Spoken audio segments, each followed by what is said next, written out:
ಒಬ್ಳು ಹುಡುಗಿ ಅರ್ಧ ಗಂಟೆ ಮೊದಲು ರೈಲ್ ಟಿಕೆಟ್ ಬುಕ್ ಮಾಡ್ತಾಳೆ. ಆದರೆ ಮತ್ತೆ ಜಗತ್ತಿನಿಂದಲೇ ನಿರ್ಗಮಿಸಿಬಿಡ್ತಾಳೆ. ಮದುವೆಯಾದ 5 ತಿಂಗಳಲ್ಲೇ ಅತ್ತೆ ಮನೆಯಲ್ಲಿ ಪ್ರಾಣವನ್ನೇ ಬಿಡ್ತಾಳೆ. ಈ ಸನ್ನಿವೇಶ ಪ್ರತಿಯೊಬ್ಬ ಹೆಣ್ಣು ಮಗಳಿಗೂ ಮದುವೆ ಬೇಕಾ ಅನ್ನುವ ಪ್ರಶ್ನೆಯನ್ನು ಹುಟ್ಟಿಸಿಬಿಟ್ಟಿದೆ. ಇತ್ತೀಚೆಗಷ್ಟೇ ನಡೆದ ಈ ಘಟನೆ ಮದುವೆಯ ಬಗ್ಗೆ ಭಯವನ್ನು ಉಂಟು ಮಾಡ್ತಾ ಇದೆ.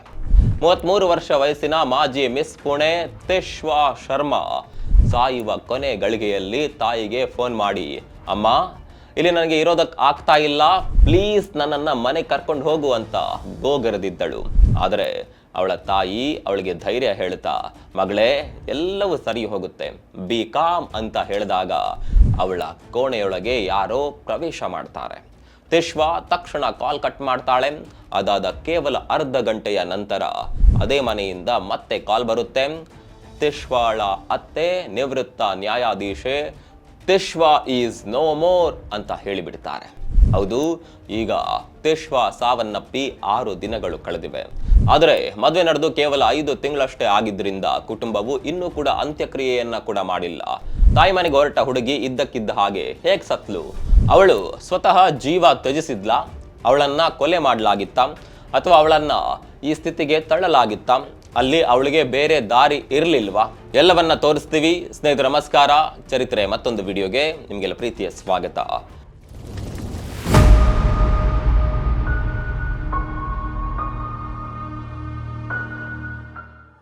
ತಿಶ್ವಾ ತುಂಬಾನೇ ಒಳ್ಳೆ ಹುಡುಗಿ. ಮದುವೆ ಆಗಿ ಹೋದಾಗ ಅವಳು ಅಲ್ಲಿ ತನ್ನ ಬಾಳನ್ನ ಬೆಳಗಿಸಬೇಕು ಅಂತ ಆಸೆ ಪಟ್ಟಿದ್ಲು. ಆದರೆ ನಿರಾಸೆಯಾಗಿ ತನ್ನ ತವರಿಗೆ ಹೊರಡೋದಕ್ಕೆ ರೈಲು ಟಿಕೆಟ್ ಕೂಡ ಬುಕ್ ಮಾಡಿದ್ಲು. ಆದರೆ ಟಿಕೆಟ್ ಬುಕ್ ಮಾಡಿ ಅರ್ಧ ಗಂಟೆಯಲ್ಲಿ ಅವಳ ಜೀವ ಹಾರ್ ಹೋಗುತ್ತೆ. ಸಾವಿನ ಬಗ್ಗೆ ಇನ್ನೂ ಯಾವುದೇ ಖಚಿತ ಮಾಹಿತಿಗಳು ಲಭಿಸಿಲ್ಲ. ತಿಶ್ವಾಳಿಗಾದ ಅನ್ಯಾಯದ ಪರವಾಗಿ ನ್ಯಾಯಕ್ಕಾಗಿ ಅವಳ ಕುಟುಂಬ ಪ್ರಧಾನಮಂತ್ರಿ ನಿವಾಸದ ಹೊರಗೆ ಪ್ರತಿಭಟನೆ ಮಾಡ್ತಾ ಇದೆ. ಸತ್ಯ ಹೊರಬರುವವರೆಗೂ ಅಂತ್ಯಕ್ರಿಯೆ ನಡೆಸೋದಿಲ್ಲ ಅಂತ ಹೇಳ್ತಿದ್ದಾರೆ. ಇದೀಗ ಅವಳ ಪತಿ ಪರಾರಿಯಾಗಿದ್ದಾನೆ. ಇತ್ತ ಗಂಡನ ಮನೆಯವರು ತಿಶ್ವಾ ಮೇಲೆ ಮಾದಕ ವಸ್ತು ಬಳಕೆ ಮತ್ತು ಅನೈತಿಕ ಸಂಬಂಧಗಳ ಆರೋಪ ಮಾಡ್ತಾ ಇದ್ದಾರೆ. ಈ ಸಮಾಜದಲ್ಲಿ ತಿಶ್ವಾಳಂತೆ ಸಂಬಂಧಗಳಲ್ಲಿ ಉಸಿರುಗಟ್ಟುತ್ತಾ ಬದುಕುತ್ತಿರುವ ಸಾವಿರಾರು ಹುಡುಗಿಯರು ಹುಡುಗರು ಕೂಡ ಇದ್ದಾರೆ. ಅವರ ಧ್ವನಿ ಅವರು ಸತ್ತ ನಂತರವೇ ಜಗತ್ತಿಗೆ ಕೇಳಿಸೋದು. ಯಾಕಂದ್ರೆ ಎಲ್ಲ ಹಿರಿಯರು ಕೂಡ ಸ್ವಲ್ಪ ಹೊಂದಿಸ್ಕೊಂಡು ಹೋಗು, ಸಹಿಸ್ಕೋ, ಎಲ್ಲವೂ ಸರಿಯಾಗುತ್ತೆ, ಹೊಂದಾಣಿಕೆ ಜೀವನದಲ್ಲಿ ಮುಖ್ಯ ಅಂತಾನೆ ಹೇಳ್ತಾರೆ. ಆ ಮಾತುಗಳನ್ನ ಕೇಳಿಯೇ ವಿವಾಹಿತರು ಕಷ್ಟದಲ್ಲಿ ವೈವಾಹಿಕ ಜೀವನವನ್ನ ದೂಡ್ತಾರೆ. ಇನ್ನು ಕೆಲವರು ವಿಚ್ಛೇದನ ಪಡೆದುಕೊಂಡು ಬೇರೆ ಬೇರೆ ಆಗ್ಬಿಡ್ತಾರೆ.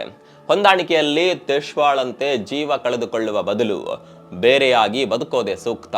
ಯಾವುದೇ ಸಮಸ್ಯೆಯಲ್ಲಿದ್ರೂ ದುಃಖಗಳನ್ನ ಹಂಚಿಕೊಂಡ್ರೆ ಧೈರ್ಯ, ಬೆಂಬಲ ಕೂಡ ಸಿಗುತ್ತೆ. ಸ್ನೇಹಿತರೆ, ಪ್ರಾಣವನ್ನ ಕಳೆದುಕೊಂಡಿರುವ ತಿಶ್ವಾ ಯಾವುದೇ ಅಸಹಾಯಕ ಹುಡುಗಿ ಆಗಿರಲಿಲ್ಲ. ಅವಳೊಬ್ಳು ವಿದ್ಯಾವಂತಳು, MBA ಪದವೀಧರಳಾಗಿದ್ಲು. ಹಾಗಂತ ಪುಸ್ತಕದ ಹುಳು ಅವಳಲ್ಲ. 2012ರ ಮಿಸ್ ಪುಣೆ ಪ್ರಶಸ್ತಿ ವಿಜೇತಳಾಗಿದ್ಲು. ಬ್ರಿಲಿಯಂಟ್ ಹುಡುಗಿ ಆಗಿದ್ಲು.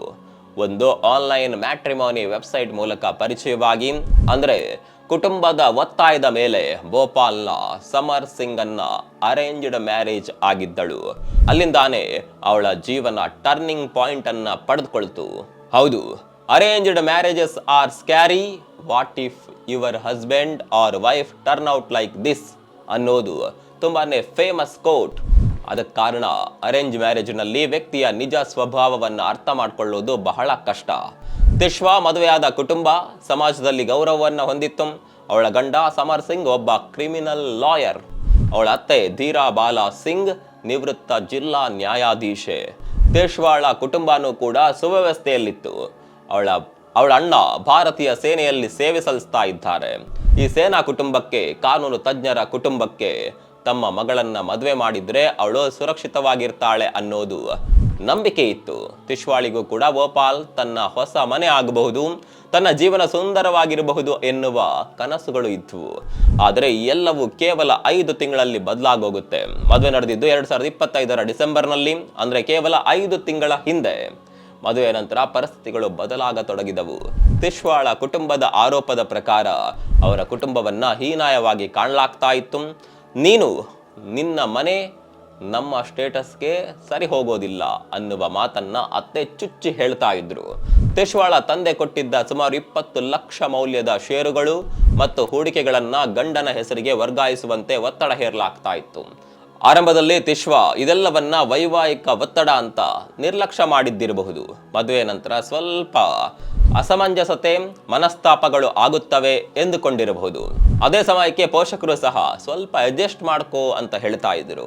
ಯಾಕಂದ್ರೆ ಪ್ರತಿಯೊಬ್ಬರ ಸ್ವಭಾವ, ಮನೆಯ ನಿಯಮಗಳು ವಿಭಿನ್ನವಾಗಿರುತ್ತವೆ. ಆದರೆ ನಿಧಾನವಾಗಿ ತಿಶ್ವಾಗೆ ತಾನು ತನ್ನದೇ ಮನೆಯಲ್ಲಿಯೇ ತನ್ನನ್ನ ಸಾಬೀತುಪಡಿಸಬೇಕಾದ ಪರಿಸ್ಥಿತಿ ಎದುರಾಗುತ್ತಿದೆ ಅನ್ನುವ ಭಾವನೆ ಶುರುವಾಗುತ್ತೆ.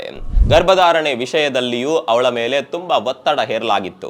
ಅಂತಿಮವಾಗಿ ಅವಳು ಗರ್ಭಪಾತ ಮಾಡಿಸಬೇಕಾಯಿತು. ಅವಳು ಸತ್ತ ಮೇಲೆ ಈಗ ತಿಶ್ವಾಳ ಒಂದು ಮೆಸೇಜ್ ವೈರಲ್ ಆಗಿದೆ. ಈ ಮಗು ಯಾರದ್ದು ಅಂತ ನನ್ನನ್ನ ಕೇಳಿದ್ರು, ಏನಾಗುತ್ತಿದೆ ಅನ್ನುವಷ್ಟರಲ್ಲಿ ನಂಬಲಾಗ್ಲಿಲ್ಲ. ನನ್ನ ಗಂಡ ಈ ಮಗು ಯಾರದ್ದು ಅಂತಾನೆ ಕೇಳ್ತಾನೆ. ನಂಬಿಕೆನೇ ಇಲ್ಲದ ಅವನು ಒಬ್ಬ ಗಂಡನ ಅಂತ ಮಾಡಿದ ಮೆಸೇಜ್ ವೈರಲ್ ಆಗ್ತಿದೆ. ಹೀಗೆ ಸಾಮಾನ್ಯವಾಗಿ ಕಾಣುತ್ತಿದ್ದ ಈ ಮದುವೆ ಬೇರೆಯದ್ದೇ ತಿರುವನ್ನ ಪಡೆದುಕೊಳ್ಳುತ್ತೆ. ಅವಳು ತನ್ನ ಈ ನೋವನ್ನ ಸ್ನೇಹಿತರು ಮತ್ತು ಕುಟುಂಬದವರೊಂದಿಗೆ ಹಂಚಿಕೊಳ್ತಾ ಇದ್ಲು. ಮದ್ವೆ ಆಗ್ಬೇಡಿ, ಜೀವನವನ್ನ ನರಕ ತಳ್ಳಬೇಡಿ ಅಂತ ಎಚ್ಚರಿಸ್ತಾ ಇದ್ಲು. ಸ್ನೇಹಿತರೆ, ತಿಶ್ವಾ ಗರ್ಭಪಾತದ ನಂತರ ಭೋಪಾಲ್ನಿಂದ ನೋಯ್ಡಾಗೆ ರೈಲು ಟಿಕೆಟ್ ಬುಕ್ ಮಾಡಿದ್ದಳು. ಅಂದ್ರೆ ಅವಳು ಬದುಕಲು ಬಯಸಿದ್ದಳು. ಆ ಪರಿಸ್ಥಿತಿಯಿಂದ ಹೊರಟಿದ್ದಳು. ಅವಳ ಒಳಗಿದ್ದ ಆ ನೋವನ್ನ ಮುಕ್ತವಾಗಿ ಹೇಳಿಕೊಳ್ಳೋದಕ್ಕೆ ಸಾಧ್ಯವಾಗ್ತಾ ಇರಲಿಲ್ಲ. ಅವಳು ತಾಯಿಗೆ ಕಾಲ್ ಮಾಡಿ ನನ್ನನ್ನು ಉಳಿಸು ಅಂತ ಕೇಳ್ತಾ ಇದ್ಲು. ಸ್ನೇಹಿತರಿಗೆ ಮೆಸೇಜ್ ಮಾಡ್ತಾ ಇದ್ಲು. ಆದರೆ ಕೊನೆಗೆ ಅವಳ ದುಃಖದ ಸುದ್ದಿ ಅದೇ ಕುಟುಂಬದಿಂದ ಹೊರಗೆ ಬಂತು. ಈ ಪ್ರಕರಣ ಕೇವಲ ಆತ್ಮಹತ್ಯೆಯ ವಿಚಾರವಾಗಿರದೆ ದೊಡ್ಡ ಪ್ರಶ್ನೆ ಆಗ್ಬಿಟ್ಟಿದೆ. ಕುಟುಂಬವು ನಿಷ್ಪಕ್ಷಪಾತವಾದ ತನಿಖೆಗಾಗಿ ಆಗ್ರಹ ಮಾಡ್ತಾ ಇದೆ. ಪೋಸ್ಟ್ ಮಾರ್ಟಮ್ ವರದಿ ಕೂಡ ಹಲವಾರು ಪ್ರಶ್ನೆಗಳನ್ನ ಹುಟ್ಟುಹಾಕಿದೆ. ತಿಶ್ವಾಳ ಅಗಲುವಿಕೆಯ ನಂತರ ಎಲ್ಲರ ಮನಸ್ಸಿನಲ್ಲಿ ಸಾವು ಆತ್ಮಹತ್ಯೆಯಾಗಿದ್ದರೆ ಅವಳ ದೇಹದ ಮೇಲೆ ಗಾಯಗಳು, ಗುರುತುಗಳು ಯಾಕಿವೆ? ಮನೆಯವರು ತಿಶ್ವಾ ಆತ್ಮಹತ್ಯೆ ಮಾಡಿಕೊಂಡಿದ್ದಾಳೆ ಎಂದು ಹೇಳ್ತಾ ಇದ್ದಾರೆ. ಆದರೆ ತಿಶ್ವಾ ಕುಟುಂಬವು ಇದನ್ನ ಸಂಪೂರ್ಣವಾಗಿ ಅನುಮಾನಾಸ್ಪದ ಪ್ರಕರಣವೆಂದು ಹೇಳ್ತಾ ಇದೆ. ಪ್ರಕರಣ ಗಂಭೀರವಾಗ್ತಾ ಇದ್ದಂತೆ ಮನೆಯವರು ತಿಶ್ವಾಳ ವ್ಯಕ್ತಿತ್ವದ ಮೇಲೂ ಆರೋಪ ಮಾಡತೊಡಗಿದ್ರು. ಅವಳು ಡ್ರಗ್ ಅಡಿಕ್ಟ್ ಆಗಿದ್ದಳು, ಬೇರೆ ಸಂಬಂಧ ಹೊಂದಿದ್ದಳು ಅಂತ ಆರೋಪ ಮಾಡ್ತಾರೆ. ಆದರೆ ತಿಶ್ವಾಳ ಕುಟುಂಬ ಈ ಎಲ್ಲ ಆರೋಪಗಳನ್ನ ಸುಳ್ಳು ಮತ್ತು ಅವಳ ವ್ಯಕ್ತಿತ್ವ ಹಾಳು ಮಾಡೋದಕ್ಕೆ ಮಾಡ್ತಾ ಇರುವ ಪ್ರಯತ್ನ ಅಂತ ಹೇಳ್ತಾ ಇದ್ದಾರೆ. ಇಲ್ಲಿಯ ಪ್ರಕರಣ ಮತ್ತಷ್ಟು ಗೊಂದಲವಾಗುತ್ತೆ. ಯಾವುದೇ ಆತ್ಮಹತ್ಯೆ ಪತ್ರ ಸಿಕ್ಕಿಲ್ಲ. ಪೋಸ್ಟ್ ಮಾರ್ಟಮ್ ವರದಿ ಸಾವಿನ ಕಾರಣವನ್ನ ನೇಣು ಹಾಕಿ ಹತ್ಯೆ ಅಂತ ಹೇಳಿದ್ರು. ದೇಹದ ಮೇಲೆ ಭಾರವಾದ ವಸ್ತುವಿನಿಂದ ಹೊಡೆದಂತಿರುವ ಗಂಭೀರ ಗಾಯಗಳ ಗುರುತುಗಳು ಕಂಡು ಬಂದಿವೆ. ಸ್ನೇಹಿತರೆ, ಇನ್ನಷ್ಟು ಅನುಮಾನ ಮೂಡಿಸುವ ವಿಷಯವೆಂದರೆ ನೇಣಿಗೆ ಬಳಸಿದ ಬೆಲ್ಟ್ ಅಥವಾ ಯಾವುದೇ ವಸ್ತು ಸ್ಥಳದಲ್ಲಿ ಸಿಕ್ಕಿಲ್ಲ. ಅದನ್ನ ತಕ್ಷಣ ಫಾರೆನ್ಸಿಕ್ ಪರೀಕ್ಷೆಗೂ ಕಳಿಸಿಲ್ಲ. ಪೊಲೀಸರು ನಿರ್ಲಕ್ಷ್ಯ ತೋರಿದ್ರ ಅಥವಾ ಪ್ರಭಾವಕ್ಕೆ ಒಳಗಾದ್ರ ಅನ್ನುವ ಪ್ರಶ್ನೆಗಳು ಈಗ ಉದ್ಭವಿಸುತ್ತಿವೆ. ಪ್ರಕರಣ ದಿನೇ ದಿನೇ ಹೊಸ ತಿರುವನ್ನ ಪಡಿತಾ ಇದೆ.